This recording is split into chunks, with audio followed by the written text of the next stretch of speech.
আমার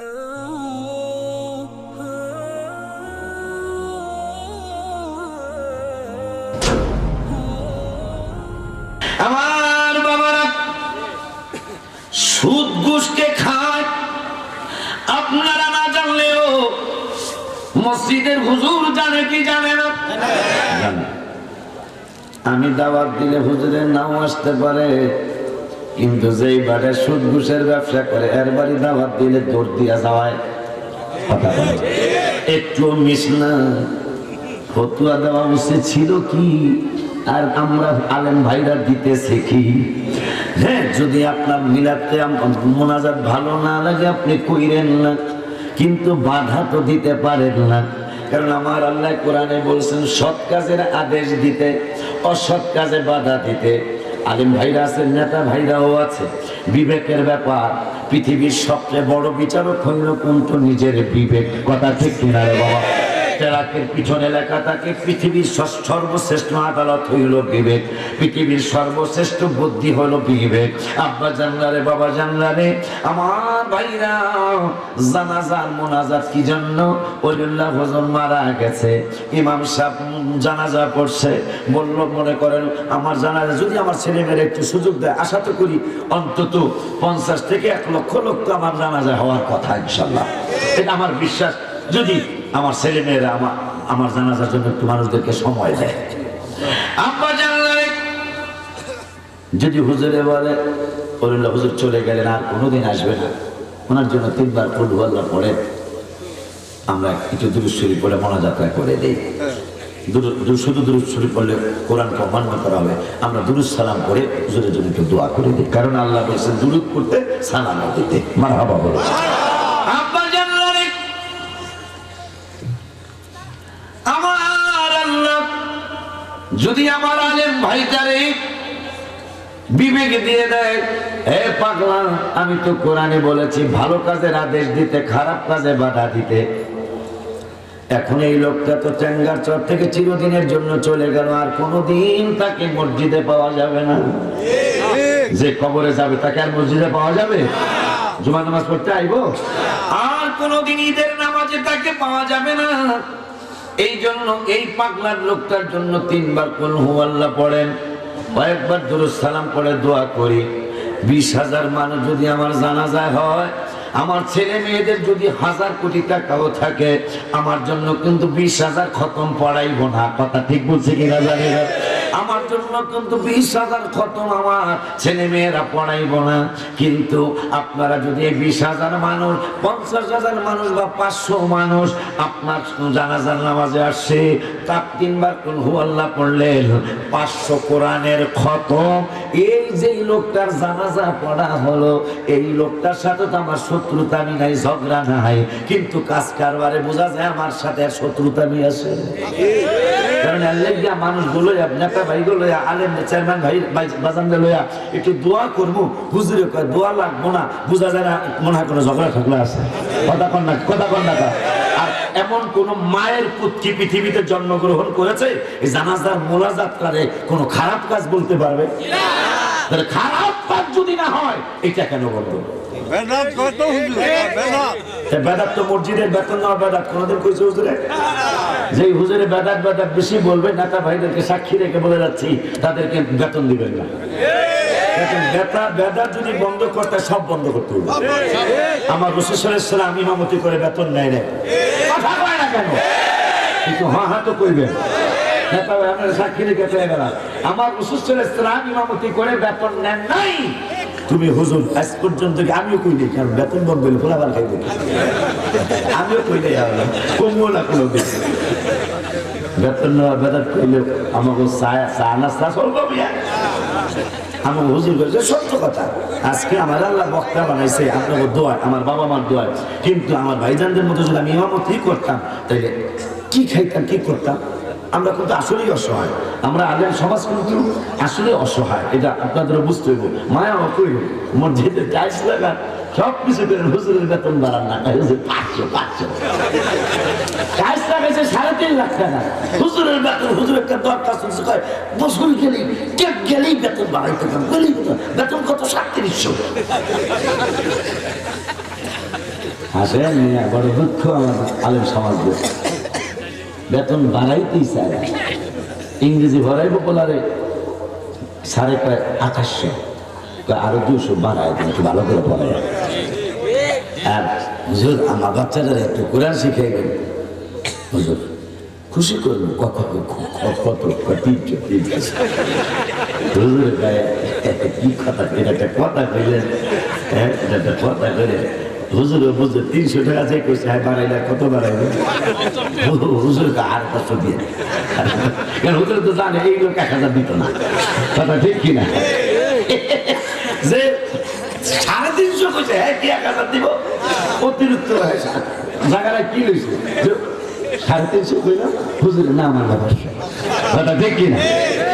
আর যদি এক জানে হুজুর যার ছেলে হয় 700 দেবো, তাইলে 1000-এর সম্ভাবনা ছিল। এই হলো আমাদের মুসলমান সমাজের অবস্থা। ইংরেজির বড় দাম, অথচ এই কোরআন কিন্তু কিয়ামতের ময়দানে আপনাকে সুপারিশ করবে। মারহাবা বলুন, এই কোরআন আপনাকে সুপারিশ করবে। আজকে মুসলমানের শান্তি নাই কেন? দেখেন, কোরআনের সুপারিশ মানে রসুলের সুপারিশ মানে না। কি বুঝলেন? কি বুঝলেন মুসলমানদের অবস্থা?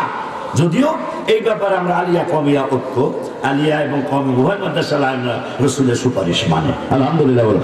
আলিয়া কমির উভয় আলেমরা 20 টাকার তারাবি মানে, আলিয়া কমি উভয় মাদ্রাসার আলেমেরা রসুলকে হায়াতুন নবী মানে।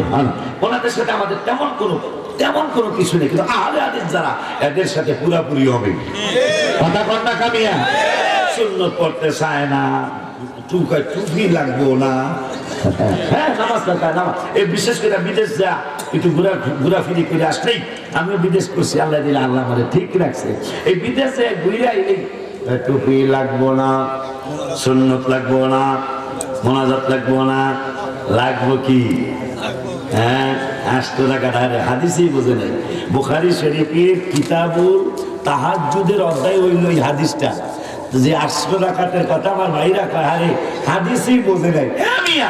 আমার রাসূল সাল্লাল্লাহু আলাইহি ওয়াসাল্লাম 8 রাকাতের কথা যে বলছেন, সম্ভবত মা আয়েশা সিদ্দিকা রাদিয়াল্লাহু আনহা থেকে হাদিসটা, সম্ভবত বা অন্য কোন সাহাবী, 8 রাকাতের কথা যে রমজান মাসেও পড়তেন এবং গৈরিহি, রমজান মাসের অন্যান্য আগে পরের মাসগুলায়ও 11 রাকাত নামাজ হাবিব সাল্লাল্লাহু আলাইহি ওয়াসাল্লাম পড়তেন। তারাবি কি রমজান ছাড়া আসেনি? কেমন বোঝা বুঝছে যে এই 11 রাকাত নামাজ রাসূল সাল্লাল্লাহু আলাইহি ওয়াসাল্লাম, বুখারীর হাদিস, রমজানও পড়ছেন, রমজানের বাইরেও প্রতিদিনই পড়ছেন। তারাবি কি প্রতিদিন? কথা কয় না। তারাবি কি প্রতিদিন? সব মাসে? শুধু রমজানুল মুবারকে। ভাইজান, আপনার আমার ভাই, আপনাদেরকে বোঝানোর বোঝানোর অধিকারটা আমার আছে। এইটা কিন্তু তারাবির হাদিস না, এটা হলো তাহাজ্জুদের হাদিস। মারহাবা, জোরে বলুন। আমার ভাইরা বাবারা, রুহের মাগফিরাত কামনা, তাহলে এটা মনে রাখতেন, তাইলে আলেম ভাইরা বেদাত কম করবো। মসজিদের যেই হুজুরের বেদাত করবো, মসজিদের বেতন বন্ধ। কথা বলবো যে হুজুর আমরা বেদাত কাজ করতাম না, কথা ঠিক কিনা? এই হুজুরে কয় মাস থাকতে বেতন ছাড়া, বেদাত কিন্তু সবগুলা করতে হবে, কথা ঠিক কিনা? খালি রসুলের মিলাদ, জানাজার নামাজ আর এই মোনাজাত, এগুলা খালি বেদাত, আর বেদাত নাই। বুখারী শরীফের খতম জিগান্ত অনেকগুলো আলেম স্টেজে, বুখারীর খতম কি রাসূলের জামানায় ছিল? সাহাবীর আমলে অত শুরু হয় না, অনেক পরে বুখারীর খতম কি হয়েছে। এটা আমরা আলিয়া মাদ্রাসার হুজুররাও করি, কওমি মাদ্রাসার আলেমরাও করে, অত সেটা বেদাত, অত সেটা বেদাত। কিন্তু এই বেদাতটা কেন করা যাবে? মুসলিম শরীফের হাদিসে রাসূল সাল্লাল্লাহু আলাইহি ওয়াসাল্লাম সমাধান করে দিয়ে রেখেছেন। কারণ কুল্লু বিদআতিন দালালা, এটা দিয়ে তো এই কিছু ব্যাকল ভাইরা কইব যে সব বেদাতেই গোমরাহি আর সব গোমরাহি জাহান্নামী, এটাই হাদিসে আছে। কিন্তু রাসূল সাল্লাল্লাহু আলাইহি ওয়াসাল্লাম দেখলেন এরা তো এই হাদিসটা দিয়া পুরাপুরি একটা ভেজাল করব, সমাজে ভালো কাজ বন্ধ করে দিব। এই জন্য রাসূল সাল্লাল্লাহু আলাইহি ওয়াসাল্লাম বললেন কুল্লু বিদআতিন দালালাতুন সাইয়্যা, যেই বেদাতরা ইসলামকে মানে সুন্নতকে গায়েল করে, সুন্নতের সাথে সংঘর্ষ হয়, ইসলামের সাথে সংঘর্ষ হয়, ওই বেদাতরা অবশ্যই বেদাতে সাইয়া। আর যেই বেদাতরা ইসলামের কোনো ক্ষতি করে না, রাসূলের সুন্নতকে বন্ধ কি বলে দাবায়া দেয় না, ওই বেদাতটা বেদাতে হাসানা, যেটা ওমর ফারুক আজম যখন তারাবি নামাজ জামাতে পড়তো না সাহাবীরা, তিনি জামাতে 20 রাকাত শুরু করে বললেন হাদা বেদাতুন নি'মা, এই বেদাতটা হলো, আমি যে তারাবি নামাজ জামাতে শুরু করলাম, এইটা হলো উত্তম একটা বেদাত। ওমর ফারুকের সে বুঝুন কি কোন মৌলবী পৃথিবীতে জন্ম হয়েছে? আর হইব ভাইজান, হইব কেন হইব না? মুসলিম শরীফের হাদিস, উহুদ পাহাড় 11 কিলোমিটার লম্বা আর 7 কিলোমিটার পাশ উঁচা, মনে হয় 1.5 কিলো হবে। এই এত বড় পাহাড় সম পরিমাণ স্বর্ণ যদি আমি ওলিউল্লাহ হুজুর দান করি, আমার নেতা ভাই যদি দান করে, সাহাবীদের 1 টাকার সমান হবে না। সাহাবীদের কত দাম! আম্মা জানালে কবরবাসীদের রূহের মাগফিরাত অনুরোধ করে বলে যায়, ভালো কাজে বাধা দিয়েন না। বলবেন হুজুর তাইলে কি হবে? সেইটা আমি কোরআন থেকে বলি, হাদিসে পরে ঢুকবো। ভালো কাজে আল্লাহ আদেশ দিতে বলেছে আর খারাপ কাজে বাধা দিতে বলেছে। কিন্তু যদি কেউ ভালো কাজে বাধা দেন, তাইলে সেই ব্যাপারে কোরআন থেকে একটু জেনে নেন। শুধু ওস্তাদের কথা শুনবেন না, আমি অনুরোধ করছি আমার ভাইজানদেরকে। পায়ে ধরে বলে যাচ্ছি, কারণ আপনাদের পায়ে ধরলে আমার কোনো লস নাই। পায়ে ধরার পরে যদি আপনার আকীদা সঠিক হয়ে যায়, তাহলে এইটাই হবে কিয়ামত আমার নাজাতের জন্য উসিলা। আমার ভাইরা, খারাপ কাজে যদি কেউ, ভালো কাজে যদি কেউ বাধা দেয়, তাইলে এই ব্যাপারে কোরআনুল কারীম আমার আল্লাহ কি বললেন? 10 পারা 16 পৃষ্ঠায় আমার আল্লাহ ওয়াজ করলেন। কি ওয়াজ? আল মুনাফিকুনা ওয়াল মুনাফিকাতু বা'দুহুম মিন বা'দ। আমার আল্লাহ বললেন, মুনাফিক পুরুষ মহিলা তারা উভয় একই রকম, তেমন কোনো পার্থক্য নাই, তারা একই রকম। এরপরে শব্দে আল্লাহ বললেন, ইয়ামুরুনা বিল মুনকার। মুনাফিকদের প্রধান চরিত্র হবে, 2টা চরিত্র মুনাফিকদের হবে। আমার আল্লাহ কয়, আল্লাহর কথা কি গোপন করবো না শোনাবো? জোরে কন, জোরে কন। গোপন করবো না শোনাবো? শোনাবো না, কিন্তু গোপন করুন না লোকও আছে, সেটা কইতাম। আইতাছি আবার 10 পারা আইতাছি। 2 পারার প্রথম পৃষ্ঠা। অনেকগুলো আলেম তো, এই জন্য কোরআন হাদিস পেলে তো আমার ভালো লাগবে। আমার আল্লাহ যদি আল্লাহ তৌফিক দেয়, আমার আল্লাহ কোরআনুল কারীমের 2 পারার প্রথম পৃষ্ঠার লাস্টের আয়াত, আল্লাহর কোরআনের কথাও যে মুনাফিকরা গোপন করে, সেই ব্যাপারে আমার আল্লাহর কথা, আমার হাবিবের প্রশংসা, রাসূলের প্রশংসা যে অনেক আলেম ওলামারা গোপন করে, সেই ব্যাপারে কোরআনের ঘোষণা। আমার আল্লাহ বলতেছেন, আল্লাযীনা আতাইনাহুমুল কিতাবা ইয়ারিফুনাহু কামা ইয়ারিফুনা আবনাআহুম। আমার আল্লাহ কোরআনুল কারীমের 2 পারার প্রথম পৃষ্ঠার লাস্টের আয়াতে আল্লাহ দলিল দিলেন, যাহারা কিতাবধারী, ওই কিতাবধারীদেরকে আমার আল্লাহ বলছেন, কি বলছেন আমার আল্লাহ? ইয়ারিফুনাহু কামা ইয়ারিফুনা আবনাহু। এই মানুষগুলি, আমার বান্দা বান্দীগুলি নিজের সন্তান যেমন চিনে যে এইটা আমার ছেলে, এইটা আমার মেয়ে, এমন কোন বাবা মা পাগল যদি না হয়, এমন কোন বাবা মা পাওয়া যাবে না নিজের সন্তান চিনে না। কথা ঠিক কিনা ভাই? নিজের সন্তান সব বাবা মাই চিনে। আমার আল্লাহ সেইটা বলতেছেন যে আল্লাযীনা আতাইনাহুমুল কিতাবা ইয়ারিফুনাহু কামা ইয়ারিফুনা আবনাআহুম। নিজের সন্তান যেমন টাঙ্গারচর মাহমুদনগরের মানুষ চিনতে ভুল করে না, গজারিয়ার মানুষ নিজের সন্তান যেমন সন্তান হিসাবে চিনে, মানুষকে পরিচয় করিয়ে দেয়, বাজান এইটা আমার ছেলে, আপনার নাতি, এইটা আমার মেয়ে, আপনার নাতনি। ঠিক আমার নূরের নবীকে তারা নবী হিসাবে, সম্মানওয়ালা রাসূল হিসাবে ওরা ভালো কইরাই চিনে। সন্তান যেমন চিনতে ওদের কোনো ভুল হয় না, আমার হাবিবেরও সম্মানওয়ালা নবী হিসাবে চিনতে তারা ভুল করে না। কিন্তু ওয়া ইন্না ফারিকাম মিনহুম লা ইয়াকতুমুনাল হাক্কা ওয়া হুম ইয়ালামুন। কিন্তু এদের মধ্যে কিছু বাটপার সিটার আছে, তারা জানিয়া শুনিয়া আমার হাবিবের সম্মান জানিয়া শুনিয়া লা ইয়াকতুমুনাল হাক্কা হক, সত্য কথাটা জানা অহম ইয়ালামুন, জানার পরেও তারা গোপন করে। কে কয়? একটু আঙ্গুল তুলিয়া দেখেন কে কয়? তাইলে এই কোরআন তো 1400 বছর আগে নাজিল হয়েছে। 1400 বছর আগের কথা আল্লাহ বলতেছেন, হাবিবেরে তারা আমার রাসূল হিসাবে চিনতো, ভালো কইরাই চিনতো, কিন্তু চিনার পরেও, সত্য কথাটা জানার পরেও তারা এই সত্য কথাটা গোপন করত। বলতেছে কে? কথা কি বুঝাই যাচ্ছে? রাসূলের সম্মানের কথা সবাই জানে, কিন্তু আবু জাহেল মার আকীদা হওয়ার কারণে বলে, হুজুর আবু জাহেল মার আকীদা কি? আবু জাহেল মার আকীদা কোরআন, ইয়াসিন সূরা। আবু জাহেল মার আকীদা আমার আল্লাহ কোরআনুল কারীমে, আমি কবরে যাব ইনশাআল্লাহ, কিন্তু একটু আকীদার কথা কয়ে যাই। কোরআনুল কারীমে 22 পারায়, কয় পারায়? 22 পারার লাস্টের পৃষ্ঠা। আবু জাহেল একদিন একটা কথা কইল, আজকে ইমানদারের ব্যাসদের অনেক ভাইরা সেই কথাটা কয়। সেই কথাটা হলো ক্বালু মা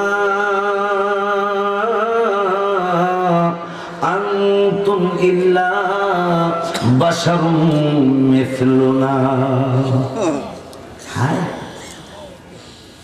আমি কিয়ামত পর্যন্ত, অনেকগুলো আলেম ভাই এখানে আছে, যে যে লাইনে আমরা আছি কিয়ামত পর্যন্ত চ্যালেঞ্জ দিয়ে গেলাম, এই আয়াতটা যে নাজিল হলো এইটা কোন ইমানদারের জন্য নাকি কাফের মুশরিক বেঈমানদের কারণে? কারণ কোন আবু বকর, ওমর, ওসমান, আলী 1,40,000, 24, 14 এই তিনটা রেফারেন্স পাওয়া যায়। 1,40,000 সাহাবী, 1,24,000 সাহাবী, 1,14,000 সাহাবী, তবে 11,000-এর কম না। এই সাহাবীদের একজন সাহাবীর কথা একটু বলেন তো, আমার আলেম ভাইদেরকে জিজ্ঞাই যে এরা বলছে রাসূল আমার মতো। এই যে আয়াত ক্বালু মা আনতুম ইল্লা বাশারুম মিসলুনা, এই কথাটা আবু জাহেল আর আবু লাহাবের কথা। তারা বলে আমরা নবী মানবো কেন? আমরা যেমন উনি তো হইল ওই নাউজুবিল্লাহ জোরে কন, আমার মতন মানুষের কি আমরা নবী মানতারি? নাউজুবিল্লাহ জোরে কন। কাফেরের কথা আজকে আলেম সমাজ কয়। এই আয়াতটা কিন্তু কাফের। বল ইন্নামা আনা বাশারুম মিসলুকুম, এই আয়াতটা আমার হাবিবকে আল্লাহ বলতে বলেছেন। হাবিব আপনি বলেন যে আমি খোদা না, আমি খোদার পুত্র না। কারণ একটা মুজিজা দেখে, 5টা 6টা মুজিজা দেখে ঈসা নবীকে বলল খোদার বেটা। উযাইর আলাইহিস সালাম মাত্র একটা মুজিজা, মুজিজা মানে আশ্চর্য ঘটনা। নবীদের কাছ থেকে প্রকাশ হলে হয় মুজিজা, ওলিদের কাছ থেকে প্রকাশ হলে হয় কারামত। আমার বাবা না উযাইর আলাইহিস সালাম মনে মনে চিন্তা করছিলেন, ওইরা যাবো, আবার বলে জীবিত করব, মিশা যাবো, আবার বলে উড়াইব, আবার বলে জীবিত করবো। এটা কেমনে? আল্লাহ আজরাইল জান কবজ করছে। 100 বছর আগে পানি আসছিল, নাস্তা আসছিল, নাস্তার সামনে মারা গেছে। নাস্তার সামনে মারা যাওয়ার পরে ইন্তেকাল মোবারক হওয়ার পরে 100 বছর পর জীবিত হয়েছে, মানুষের সাথে দেখা হয়েছে। হুয়ারিও আগের দিনের মানুষ তো হায়াত পাইতো অনেক বেশি। হুয়ারিও মানান্তা আনা ওজায়ের, মানুষ দৌড় মারে, কারণ ওজার তো 100 বছর আগে ইন্তেকাল করছে। মানুষ দৌড় মারে, সর্বনাশ। সঙ্গে সঙ্গে 10 পারার 10 পৃষ্ঠা। ভাইরে কোরআন হাদিস পড়া উচিত, শুধু উস্তাদের কথা শোনা উচিত না। উস্তাদ তো আপনার একটা ভুল তথ্য তো দিতে পারে। কথা বলে উস্তাদ কি আপনার কবরে যাবে? যে কবরবাসীদের রুহের মাগফিরাত কামনায় এই ওয়াজ, একটা উস্তাদ কি আপনার কবরে যাবে? অথচ বুখারী শরীফের কিতাবুল জানাজার হাদিস, আমার রাসূল আপনার কবরে যাবে। জোরে কন্যা কামিয়া, একটা আলেম আপনার কবরে যাবে না, আপনার পীর আপনার কবরে যাবে না। যদিও জামিয়া ইউনিভার্সিটি ব্রাহ্মণবাড়িয়ার প্রধান মুফতি ছিলেন মুফতি নুরুল্লাহ, উনি একটা কিতাব লিখেছেন মাশায়েখে চিশত। এই মাশায়েখে চিশতের ভিতরে তিনি বলেছেন, কুতুবউদ্দিন বখতিয়ার কাফি রহমাতুল্লাহি আলাইহি তিনি যখন কবরে গেলেন, তার কবরে সম্ভবত তার পীর মুর্শিদ, তিনি লিখেছেন, একজন কওমি মাদ্রাসার বড় একজন মুফতি সাহেব, জামিয়া ইউনিভার্সিটির প্রধান মুফতি ছিলেন তিনি এই কিতাবটা লিখেছেন। ওসমান হারুনি রহমাতুল্লাহ আলাইহি কবরে যায় ফেরেশতাদেরকে বললেন, আমার এই পাগলের তোমরা প্রশ্ন উত্তর করতে পারবা না, এইটা প্রশ্নের উত্তর আমি দিচ্ছি।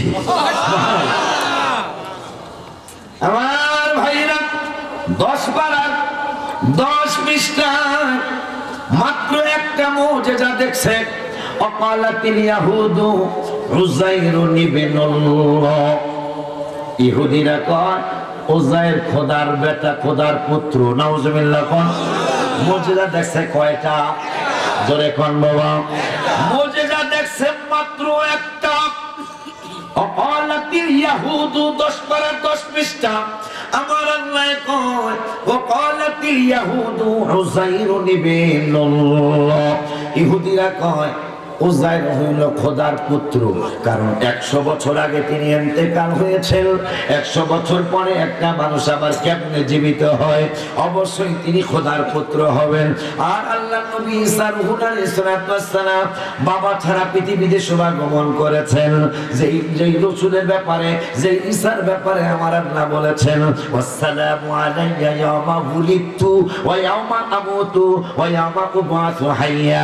ঈসা নবীর মিলাদুন নবীর দিন আমি আল্লাহর সালাম, যিনি যেদিন ইন্তেকাল মোবারক করবেন ওই দিন তার পথে সালাম, এবং যেদিন আবার কিয়ামতের ময়দানে উঠবে ওই দিনও ঈসা নবীর উপর সালাম। এটা কইল কে? আমার আল্লাহ। তো ঈসা নবীর মিলাদের দিন যদি আল্লাহর সালাম হয়, বিবেক কই? মানুষের বিবেক গেল কই? 16 পারা 6 পৃষ্ঠায় ঈসা নবীর ব্যাপারে, সালামের ব্যাপারে আল্লাহ বললেন ওয়াসসালামু আলাইয়া ইয়াওমা বুলিতু। 16 পারার 6 পৃষ্ঠায় আমার আল্লাহ বলল সালাম যেই দিন ঈসা নবী পৃথিবীর মধ্যে মিলাদুন নবী হইছে। ঈসা নবীর মিলাদুন নবীর দিন যদি আল্লাহর সালাম হইতে পারে, তাইলে আল্লাহ নিজেই তো শিখিয়ে দিলেন নবী রাসূলদের মিলাদুন নবী তোমরা করবা কেন? আমি আল্লাহ তো কোরআনে বলেছি ঈসা নবীর জন্মের দিন আমি আল্লাহর সালাম। সুবহানাল্লাহ। আস্তে কোন কেন? জোরে কোন, জোরে কোন ইয়া রাসূলুল্লাহ। আব্বা জান্নারে তাইলে 2 পারায় পাইলাম নবীরে আমার ভাইরা চিনে। কে কয়?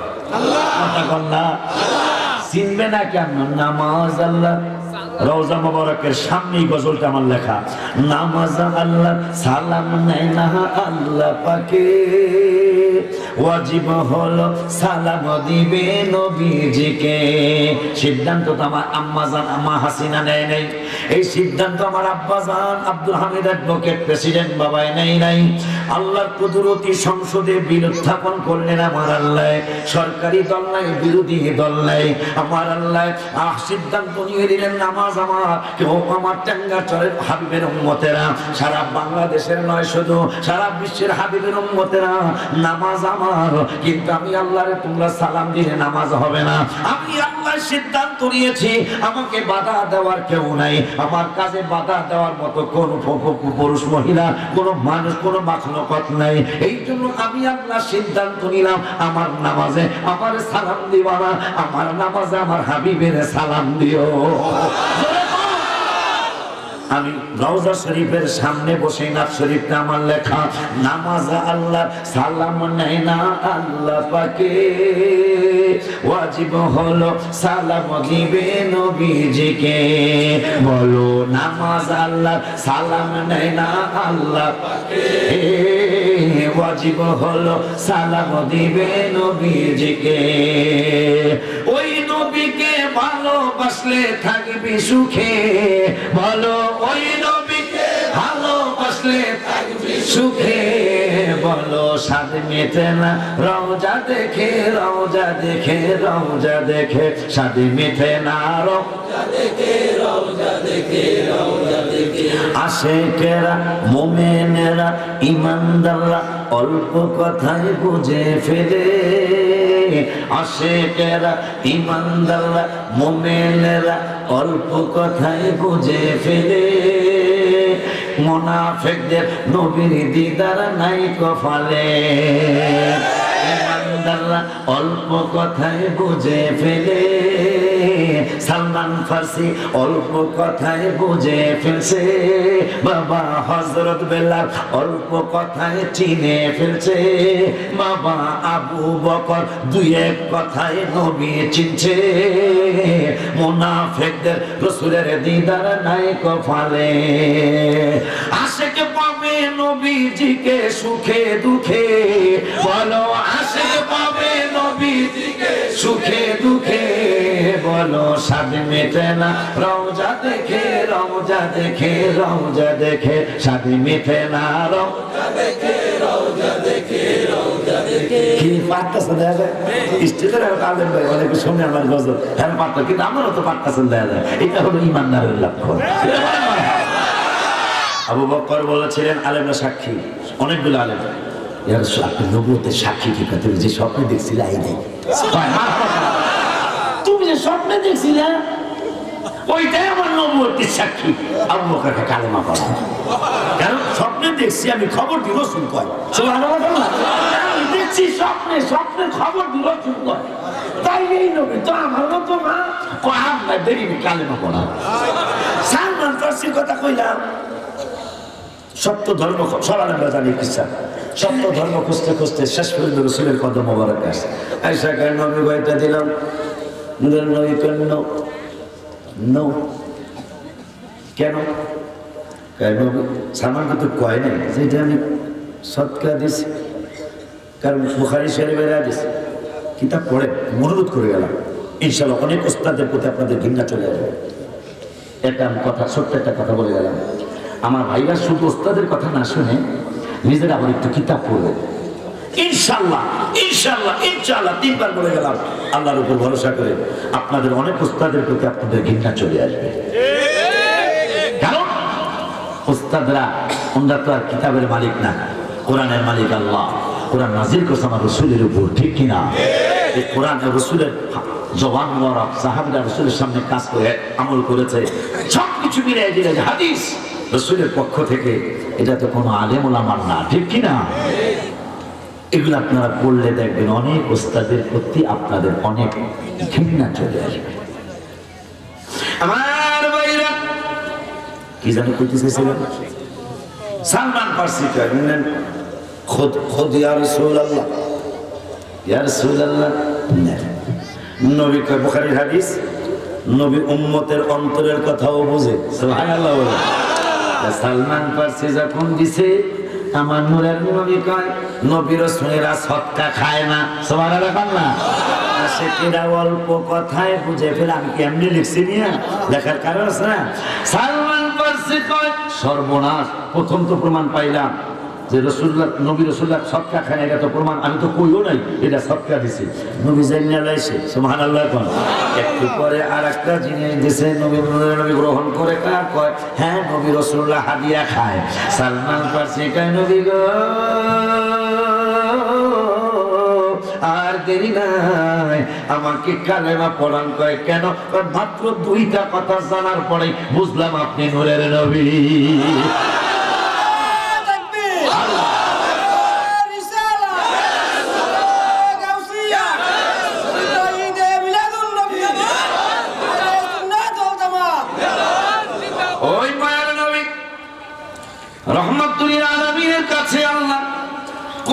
এরপর আমরা কবরে চলে যাবো ইনশাআল্লাহ। কোরআনুল কারীমের 10 পারা পায়ে ধরে বলে যান, কিয়ামত আপনার বিষয়টা আমার দেখাও। সেই দিন দেখবে যারা রাসূলের পক্ষে ছিল, এই মানুষগুলো আমার রাসূলের কাছেই থাকবে। যারা মুনাফিকদের সাথে ছিল, তারা কিন্তু মুনাফিকদের সাথেই থাকবে। মান তাশাব্বাহা বিকওমি ফাহুয়া মিনহুম, তিরমিজির হাদিস। দুনিয়ার জমিনে যে যার সাথে সম্পর্ক রাখবে, কিয়ামতের দিন তার সাথেই তার হাসর নাসর হবে। তা আমরা নবী নবী নবী নবী আল্লাহর ইবাদতের পাশে বসে আমরা রাসূলের মহব্বতের জন্য আমরা আহলে সুন্নাত ওয়াল জামাতের মানুষগুলো পাগল থাকি। এই হাদিস অনুযায়ী আমরা রাসূলের সাহাবীদের সাথে, তাবিঈদের সাথে রাসূলের কদম মোবারকে আমরা জায়গা পাবো ইনশাআল্লাহ। আমিন কোন, আমিন কোন, আমিন কোন। রাসূলের সাথে হাসরের ময়দানে থাকার ভাগ্য যদি আল্লাহ করে, আপনার মতো আমার মতো ভাগ্যবান আর কে আছে? আমার ভাইরা 10 পারা 16 পৃষ্ঠায় যারা ভালো কাজে বাধা দিবে এদের পরিচয়টা মাওলানা ওলিউল্লাহ দিলে তোমরা মানবা না, আওয়ামী লীগের নেতাই পরিচয় দিলে তোমরা মানবা না, টাঙ্গারচরে চেয়ারম্যান যদি বলে তোমরা মানবা না। এই জন্য আমি আল্লাহ বলে দিচ্ছি আল মুনাফিকুনা ওয়াল মুনাফিকাতু বা'দুহুম মিন বা'দ। মুনাফিকরা পুরুষ মহিলা একে আরেক পুরুষ মহিলারা একই রকম। এরপরে আল্লাহ কয় ইয়ামুরুনা বিল মুনকার, মুনাফিকদের প্রধান একটা চরিত্র হবে এরা খারাপ কাজে মানুষদেরকে অনুপ্রেরণা দিবে, মানে খারাপ কাজে মানুষদেরকে উৎসাহিত করবে। এইটা করো ওলিউল্লাহ হুজুর টাঙ্গারচরের রাস্তা দিয়ে সিএমজি স্টেশনে উঠবো, ওই যে খালি জায়গাটা আছে, এই যখন আমরা যে আমল করি এই আমলটার বিরুদ্ধে কোরআন হাদিস দিয়ে কয়ে গেল ওনার একটা পাথর মেরা গ্যালাস ভাঙিয়া দিবা, এইটা হইল মুনাফিকদের কাজ। এটা আমি কই না, আমার আল্লাহ কয় ইয়ামুরুনা বিল মুনকার। আমার আল্লাহ কে মুনাফিকদের প্রধান দুইটা চরিত্র, তার মধ্যে এক নম্বর চরিত্র হলো তারা খারাপ কাজে মানুষদেরকে উৎসাহিত করবে যে এইটা করো। এরপরে দ্বিতীয় চরিত্র আল্লাহ যদি বিবেক দিয়ে থাকে, আল্লাহ যদি বিবেক দিয়ে থাকে আজকের এই আলোচনার পরে আর উস্তাদের কথা শুনবেন না, কোরআন হাদিসের কথা আল্লাহ আপনারা শোনার তৌফিক আমারও আল্লাহ দেখ, সকলে বলুন আমিন। আল্লাহ কয় দ্বিতীয় চরিত্র হবে তাদের প্রধান দ্বিতীয় চরিত্র ওয়ায়ানহাউনা আনিল মারুফ, তারা ভালো কাজে বাধা দিবে। আল্লাহর কোরআন যে মুনাফিকদের দুইটা চরিত্র হবে, এক নম্বর হলো খারাপ কাজে মানুষদেরকে উৎসাহিত করবে, দ্বিতীয় চরিত্র হবে তারা ভালো কাজে বাধা দিবে কিন্তু খারাপ কাজে বাধা দিবে না। এটা আল্লাহর কোরআন থেকে বলছে। বাবা আর ওয়াজ লাগে না, এতটুকু যথেষ্ট হয় যদি আমরা সাইরা দেন, তা সারবেন না যেহেতু যে 2 ঘন্টা করণই লাগে না ইনশাআল্লাহ। তাইলে জানাজার মোনাজাত কোরআন হাদিস পড়ে, ভালো না খারাপ? এই লোকটা মইরা গেছে আর কোনোদিন আসবে না, এই লোকটার জন্য আমরা একটু ক্ষমা চাও। আল্লাহ আরো বাড়ি ব্যাপারী তুমি মাফ করে দাও, কথার কথা আল্লাহ সাহাবানি বাবারে তুমি মাফ করে দাও। আল্লাহ আমি মনে করি আমি জানাজা পড়াইছি, আমি দোয়া করতেছি আল্লাহ আমার বাবাজির যত গুনাহ তুমি মাফ করে দাও। 2000 মানুষ কইতেছে আল্লাহ আমিন আমিন মানি, আল্লাহ কবুল করো। যেহেতু 40 জনের কথা হাদিস শরীফে আছে, 40 জন মানুষ যদি আল্লাহর দরবারে কোনো কিছু একসাথে চাইয়া বসে, 40 জনের দিকে তাকায়া 40 এর একটা বরকত আছে। আমার আল্লাহ 40 জনের দোয়া একসাথে আর ফিরায় না গো। আবার এমন হাদিস শরীফ আরো আসছে, যদি যেমন একটা কথা একটা হাদিস, দুইটা সহিহ হাদিস, একটা হাদিস হলো একটা জানাজা যাচ্ছে রাসূল এবং সাহাবীদের সামনে দিয়ে, সাহাবীরা কেন নবী গো লোকটা বড় ভালো মানুষ ছিল, সহিহ হাদিস সিয়াসের হাদিস, লোকটা বড় ভালো মানুষ ছিল। আমার নবী সাল্লাল্লাহু আলাইহি ওয়াসাল্লাম কয় এই লোকটার জন্য জান্নাত ওয়াজিব হয়ে গেল। একটু পরে আরেকজন মানুষ খাট নিয়ে যায়, গোরস্থানে নেয়, সাহাবীরা একটা লোকটা বড় ফাজি মানুষ আছিল, বড় ফালতু মানুষ আছিল। নবী সাল্লাল্লাহু আলাইহি ওয়াসাল্লাম কয় এর জন্য জাহান্নাম অবধারিত হয়ে গেল। আমার নবীকে সাহাবীরা কেন নবী গো ও গো নবী, আগের জন্য বললেন জান্নাতি হয়ে গেল আর পরের জন্য বললেন জাহান্নামী হয়ে গেল। আগের জনের ব্যাপারে তোমরা এই 10, 15, 20 জন বা 40, 50 জন বা 100 জন তোমরা বললা লোকটা ভালো ছিল, এই 100 জনের কথার কারণে আমার আল্লাহ তারে ভালো বইলা গ্রহণ করেছে। আবার তোমরা 100 লোক বা 40 জন 60 জন মানুষ লোকটারে খারাপ বলেছ, ওইটা খারাপ হিসাবে আমার আল্লাহ গ্রহণ করেছে। এই জন্য বাবা ভালো কাজ কইরা কবরে যায়েন, খারাপ কাজ কইরা কবরে যায়েন না। মরার পরে যে মানুষ আপনাকে আমাকে ভালো বলে, যেই লোকটা চলে গেল টাঙ্গারচর মাহমুদনগর, না মাহমুদনগর থেকে চিরদিনের জন্য চলে গেল। আশা করি পুরুষ মহিলা গণাগণি করলে বড় হয়তো 2-4 হাজার লোক আপনারা হয়ে যাবেন। আব্বা জানলারে এই 2-4 হাজার লোক যদি বলে ওলিউল্লাহ হুজুর ভালো ছিল, আলহামদুলিল্লাহ আমার আল্লাহ ভালো হিসাবে আপনি পাগলারে গ্রহণ করবেন ইনশাআল্লাহ। এটা রাসূলের সহিহ হাদিস। আব্বা জানলারে বাবা জানলারে, তাইলে হুজুরে যখন জানাজার নামাজের পরে দোয়া করবো আল্লাহ আরো বাড়ি মেয়ারে তুমি মাফ করে দাও, কবরের সওয়াল জবাব সহজ করে দিও, আল্লাহ তার জীবনের গুনাহগুলি মাফ করে দাও। অসুবিধা কি যদি ভাইজান বলে, ভাইজান বলছি সারা সঙ্গে কইনি, ভাইজান যদি বলে জানাজাই দোয়া, অসুবিধা কি? দোয়ার পরে আবার আরেকটু দোয়া করি, কথা হয় না। জোহরের নামাজ 12 রাকাত, 12 রাকাত পড়ার পর 10 রাকাত হলো অরিজিনাল, 2 রাকাত নফল সহ 12 রাকাত। এখন যদি চেয়ারম্যান বাবারা যদি কেউ কয় চেয়ারম্যান সাহেব আমি আরো 4 রাকাত পড়বো, বাধা দেওয়া যাবে? নামাজ পড়বো আরো 4 রাকাত, 12 রাকাত শেষ, এখন আরো 4 রাকাত সে পড়তে চায়, বাধা দেওয়া যাইব? যদি আমার ভাইজানেরা বলে যে জানাজায় দোয়া, তা ঠিক আছে, এই লোকটা তো আর কোনোদিন নিজে দোয়া করতে পারবো না, আমরাই তার জন্য দোয়া পাঠাইতে হবে, সোয়াব পাঠাইতে হবে। তাইলে দোয়া যখন জানাজার মধ্যে হয়ে গেছে আবার জানাজার পর আরেকটা দোয়া করে দেয়, এই হলো যুক্তি। এখন হাদিস শরীফে কি কয় শুনি, আমার নবী রাসূলুল্লাহ সাল্লাল্লাহু আলাইহি ওয়াসাল্লাম ইবনে মাজাহ শরীফ ইসলামী ফাউন্ড, আপনারা যারা আরবি পড়তে পারবেন না, ইসলামী ফাউন্ডেশন থেকে ছাপানো হয়েছে, অনুবাদ করা হয়েছে ইবনে মাজাহ শরীফ, 40 থেকে 50 পৃষ্ঠার মধ্যে। ইবনে মাজাহ শরীফের ইসলামী, আমাদের বাংলাদেশের সর্বোচ্চ আদালত হল ইসলামী ফাউন্ডেশন, এই ইসলামী ফাউন্ডেশন থেকে ইবনে মাজাহ শরীফ অনুবাদ করা হয়েছে। এই অনুবাদকৃত ইবনে মাজাহ শরীফের 40 থেকে 50 পৃষ্ঠার মধ্যে হাদিসটা সুন্দর করে আরবিতে লিখে আবার বাংলায় অনুবাদ করা হয়েছে। ইদা সাল্লাইতুম, সুবহানাল্লাহ, চমৎকার, যে হ্যাঁ নামাজ পড়ছো, সালাত পড়ছো, যেই লোকটার জানাজায় আসছো তার জানাজার নামাজটা পড়ছো, ইদা সাল্লাইতুম, যখন জানাজার সালাত তোমরা আদায় করলা, শেষ করার পর কার আলান মাইয়িতে, এই মৃত ব্যক্তির জানাজার নামাজটা যখন তোমরা আদায় করলা, শেষ হলো, ফাখলিসু, সুবহানাল্লাহ।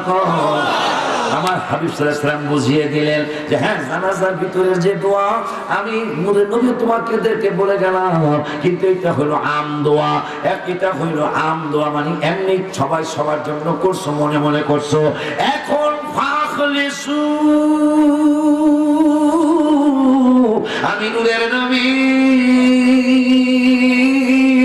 হায়াতুল নবী, জিন্দা নবী, কারণ আমার লকব হইল বিল মুমিনিনা রাউফুর রহিম।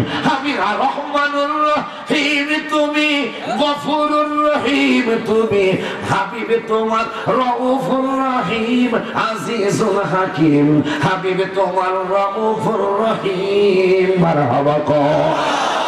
আল্লাহ হইল গফুরুর রহিম, আল্লাহ হইল রহমানুর রহিম। কোরআনে আল্লাহ কইছে হাবিব বিল মুমিনিনা রাউফুর রহিম। এই জন্য আমি গজলের মধ্যে লিখেছিলাম, চিনো মানো জানো, এইটা রজব মুবারকের আমার জীবনের সবচেয়ে বেশি ভিউ কি করে, ভিউ মানে কি দেখছে, আমার জীবনের যত গজল আল্লাহ আমাকে দিয়ে লেখাইছে, এই গজলটা সবচেয়ে মনে হয় এখন কয়েক কোটি হয়েছে, আলহামদুলিল্লাহ, কয়েক কোটি মানুষ আমার এই গজলটা দেখেছে। রওজা মুবারকের সামনে ডান পাশে যেখানে আসরের নামাজের পরে ওলি আল্লাহরা বসে, ওই জায়গায় বসে, মনে রাখবেন রওজা মুবারক যখন বাঙালি পাড়ার থেকে বাবুর তাবুর থেকে 22 নম্বর 21 নম্বর গেট দিয়ে মদিনার মসজিদে নববী শরীফে ঢুকবেন, একবার সোজা সামনের সাদা ছাতা, অটোমেটিক ছাতা, ওই ছাতার নিচে ডান পাশে সারা বিশ্বের উলিয়া যারা, আমি তো অলি না, তবে অলিদের গোলাম, অলিদের তরিকতের সবক আদায় করি আমি। এই জন্য আমার মুর্শিদ কেবল আমাকে চিনিয়ে গেছিলেন, বাবা এখানে যদি কখনো আসো তাইলে এই জায়গাটায় আসর নামাজের পর থেকে মাগরিব পর্যন্ত অলি আল্লাহ রসুলের সাথে ভালোবাসা করে, প্রেম করে। তুমি প্রেমিক না হইতে পারলো, যারা রসুলের প্রেমিক তাদের সাথে প্রেম করি। ওই জায়গায় বসে গজলটা আমি লিখেছিলাম। গজলটা বলবো না, শুধু একটু বলি, চিনো মানো জানো কেন, এইটা না, আর এইটা হলো সবচেয়ে ভিউ হয়েছে। আর একটা হইল নবীর রওজা শরীফ দেখে মন বলে না, নবীর রওজা শরীফ দেখে মন বলে না, দিদার দাও গো শাহে মদিনা, দিদার দাও গো শাহে মদিনা। এই গজলটার মধ্যে আমি লিখেছিলাম, আরশের মেহমান করেছেন আল্লাহ, কত শান কত মান মোর কামলিওয়ালা। এটা আমি কেন লিখছি জানেন? চেয়ারম্যান ভাইয়ের বাড়ির মেহমান আমি হইতে পারি না, আওয়ামী লীগের নেতার ভাইয়ের বাড়ি আমি মেহমান হইতে পারি না, আর আমরা এমন রসুলের উম্মত, আমার রসুল আল্লাহর আরশের মেহমান, আরশের মেহমান করেছেন আল্লাহ, কত শান কত মান মোর কামলিওয়ালা। ও গো মদিনা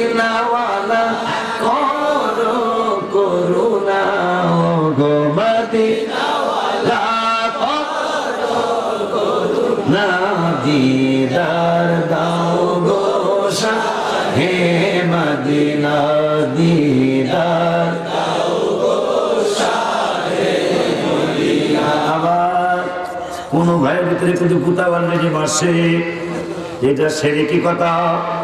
নবী আবার করুণা কেমনে করে? হ্যাঁ কথা বল না, কারণ আমি 23 বছরের বক্তাতে এগুলো কইতে কইতে আমার আমি বুঝে এগুলা। এখন যে করুণা করবো আল্লাহ, ঠিক কিনা? আল্লাহ যদি কয় রসুল করুণা করবো, তাহলে কি মানবেন? মানে আল্লাহ যদি কয় যে আমিও করুণা করি, রসুলও করুণা করে করবে, এটা কি মানবেন? আমার কথা মানার দরকার নেই, কিন্তু আল্লাহর কথা কি মানবেন? তাইলে 10 পারা, কয় পারা? মাশাআল্লাহ, আজকে তো কেমন কেমন শ্রোতা।